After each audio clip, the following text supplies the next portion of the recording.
And this brings us to the conclusion on our 3-episode suite of the British car industry.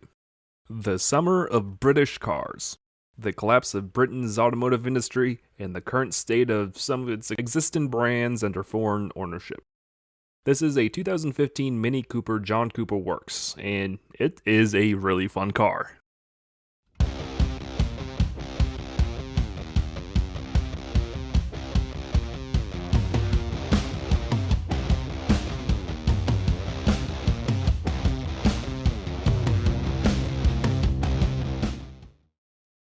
Alright, I did not set out to cover exclusively British cars this summer, but this arc simply fell into my lap.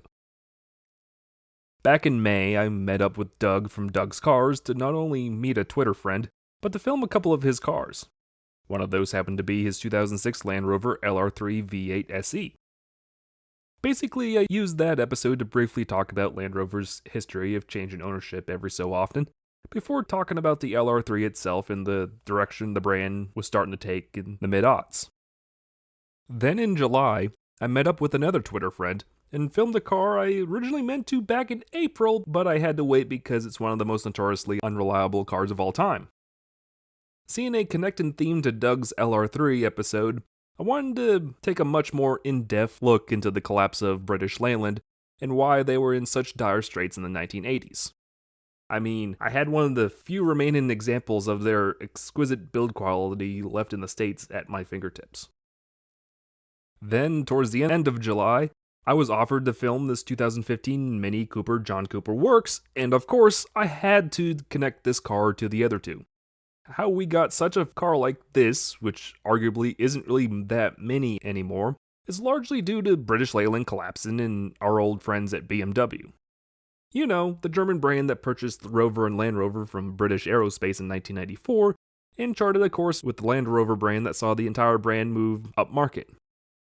But BMW acquired the rights to another car within the Rover group that it saw great potential in, and that was Mini. The Mini is honestly, in my opinion, the quintessential British car. Yeah, you had your array of small sports cars, Land Rovers, ultra-luxury Rolls and Bentleys, and the rapidly falling behind regular cars that the Sterling so perfectly represented. But Mini was Britain's people's car, and to me, that makes the Mini in its brand as a whole one of the most important for that country. Mostly due to their small and ancient streets, which were badly damaged during World War II, car manufacturers in Europe focused on building small cars. And out of almost every major country, a manufacturer would rise up to build their take on the people's car. These cars came in all shapes and, well, small, but notably they would be cheap, easy to work on, and surprisingly practical despite their small sizes. Germany obviously kicked off this trend with the Volkswagen Beetle, France had the Citroën 2CV, Italy the Fiat 500, and Britain the Mini. Now, the Mini was originally a sub-brand under both Austin and Morris, along with a couple of other weird variants sold by other brands, but by 1969, it would become a brand unto its own, where Mini itself would continue to get mild updates up until it was finally phased out in 2000. When BMW purchased Land Rover in 1994, they were already looking to broaden their entire lineup with everything from Land Rover's SUVs to Mini's city cars. By 1995, BMW was working on a replacement for the legendary tiny car, something truly modern, and something that would ride the wave of 50s and 60s car nostalgia that the entire automotive industry was trying to cash in on. In 1999, Volkswagen introduced the new Beetle, a car, while striking for the time, I would argue that has aged as well as milk. The new Beetle is very much a product of 1999, which is a shame considering the timelessness of the original, and the much more improved looks of the 2012 replacement for that car. BMW responded to the new Beetle with the R50 Mini in 2000, and featured a design that, despite being a then modern take on the legendary small car, its design has also stood up to the test of time a whole lot better. The Frank Stevenson design is almost timeless, and it didn't fall into a lot of the blobby trappings of the retro craze that the industry was commonly producing, namely the new Beetle, the PT Cruiser, in the final iteration of the Thunderbird. A second generation would, of course, be introduced in 2006, before the generation you see today would be introduced in 2013. Now, this F56 generation of Mini has sort of been the subject of debate amongst the car community since its debut. As with all cars, it has grown from its original size, and the styling has evolved to the point of being a love it or hate it styling. It's certainly more rounded than the second generation, and the new grille with the bar going through it is certainly hit or miss, especially once you start getting into the larger variations like the SUVs. But in person, I think it looks perfectly fine. The hatch, especially in JCW form, looks great. Now, this design did get a little out of hand with the later high-performance models, notably being the JCW GP in 2020, but this early F56 looks fine to me. Not too crazy, and a grille that's not large enough to swallow a small child. Now, reading every article and take of this generation of Mini since it came out, I really came into this car expecting to dislike it. Automotive journalism has been kind of harsh in recent years to the newer Minis, namely how the hatch has grown to the point where it's not really Mini anymore, as well as the aforementioned styling. But aside from the dumb circle radio design, which has been a design feature since this was where the giant speedometer of the R50 Mini was located, I really don't have any complaints about it. In a modern sense, the current Mini is still a small car, but it has grown so that dumb Americans like me can comfortably sit in it. The owner, Austin, was shocked that I fit so well in the car. As was I had plenty of leg and headroom. I actually fit inside the seat bolster, and something I can't really say about a lot of Japanese and German cars. And I can get in and out of the car with ease. Now, this is still a narrow car, and despite me fitting in the seat so well, the door and center console do make it a little claustrophobic. But I'm fine with that. I truly enjoyed sitting in the front of this car. Now, the rear...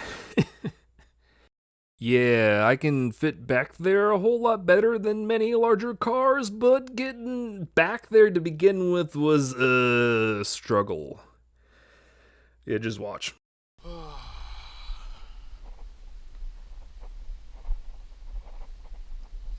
God. Oh God. Oh no.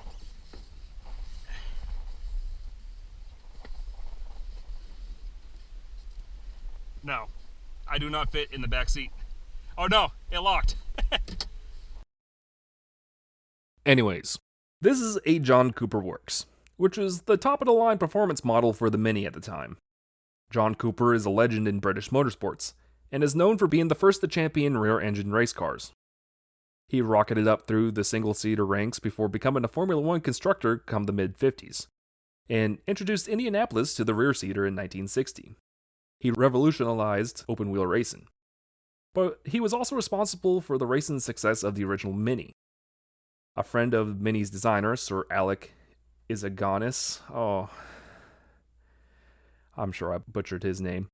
He saw the potential for the tiny car in racing, and soon tuned hotter versions of the Mini for racing. These would be known as the original Mini Coopers, and they were designed specifically around the Group 2 rally regulations of the time. When Cooper died in 2000, the mid and upper level of the hatch would become Mini Coopers, and the top-of-the-line crazy version would be known as the John Cooper Works after his original workshop. The engine in the JCW is the 2-liter B48A20 turbo 4 that produces 228 horsepower and 236 foot-pounds of torque. In 2015, you either got a 6-speed manual or a 6-speed auto, which sends power angrily to the front wheels. It has a wider front wheel offset to compensate for the larger brakes, a JCW-specific body kit, a sport mode with an active suspension, and paddle shifters so you can live out your boy racer desires, and an engine that cackles and pops to make every kid who grew up with Need for Speed Underground 2 thrown back to their PlayStation 2 youth. Man oh man, this is truly a fun car. As mentioned before, I expected to dislike this car, but this car made me feel like a 13-year-old again, and in a way that didn't insult me. Just the noises this car makes and the eagerness for it to attack the country roads. I simply fell in love with this car. Don't get me wrong, this car does get stupidly quirky, but those are mainly nitpicks. Again, I never got the need for the giant circle in the center of the dash, especially since the tack is moved to a normal spot. Despite plenty of space in the rear for kids and small adults, the cargo area is borderline useless if you don't fold the rear seats down. The toggle switches are cool, but the ignition switch being so far down does seem a little out of the way for me. The fuel gauge on these early F56s, this LED light bar that isn't nearly as intuitive as a gauge, it honestly took me a moment to recognize that it was a fuel gauge. The first refresh of the R56 replaced it with a digital bar that is at least a hell of a lot easier to read than what's on the Mitsubishi Lancer. These are totally modular, and Austin is contemplating replacing his with that later one. And this Mini Yours appearance package inside is, tacky. While the leather is excellent, why would I want a Union Jack on the back of the headrest? Who's gonna see that? And there's also plenty of other Union Jacks hidden in the interior to remind you that you're so British. But again, that's just minor nitpicking. I had fun with this car, and it's honestly made me curious about getting into one. They don't really hold their value well, so they're relatively easy to get into lightly used. Austin just happened into this one at a used car lot in Mooresville that sold to him for well under market value last year, and he couldn't just walk away. Especially considering his grandfather had an R56 second gen when they first came out, which he proceeded to pass on to his mother when he got a new car. As a result, Austin grew up around these reborn minis, and stumbling into one of the best newer ones you can get simply hit the heartstrings in all the right spots for him. The 2050 Mini Cooper John Cooper works, and is that the proper designation? I've seen the first Cooper in and out on many different sources, so yeah, yell at me in the comments. I'm sure you already are. Anyways, it's a fun hot hatch. It doesn't suffer from the bulbous styling of larger minis, and it doesn't go full Need for Speed Underground 2 like later JCWs. It's an excellent take on the hot hatch, and seeing the brand succeed with German ownership is something we should be happy for. Yeah, they do get tacky with some of the "did you know this is a British car" bits, but that just adds to the charm of this car. I was truly impressed with this car, and I wouldn't mind experiencing more minis in the future. 2050 Mini Cooper John Cooper Works. A car that proudly wears its heritage on its sleeve, even if it's a bit overdone at times. Have a good day, everyone, and I sure hope you enjoyed the last month of British cars. Thank you once again for watching another episode of Wookie Drives, and part 3 of what's essentially become a mini-series of my looking at and talking about British cars. Don't worry folks, the next episode is something that's certainly not British. Thank you so much to Austin of Mooresville, North Carolina for letting me check out your Mini, and you happen to have a car or truck in the Mooresville, Charlotte area, or within a 2 or 3 hour drive of me that you'd like to see on the show, email me at wookiedrives@gmail.com. That's wookiedrives@gmail.com. Also, check out the links on the screen for channel updates and Wookie Rants shenanigans. Be sure to like, share, comment, subscribe to help the channel grow. Every little bit of interaction helps. And finally, thank you so much for watching. Have a good day, everyone.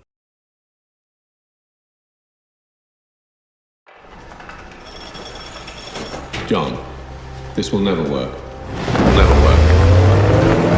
This will never work. Big dreams with small chances. This will never work. Small chances. Impossible! Impossible!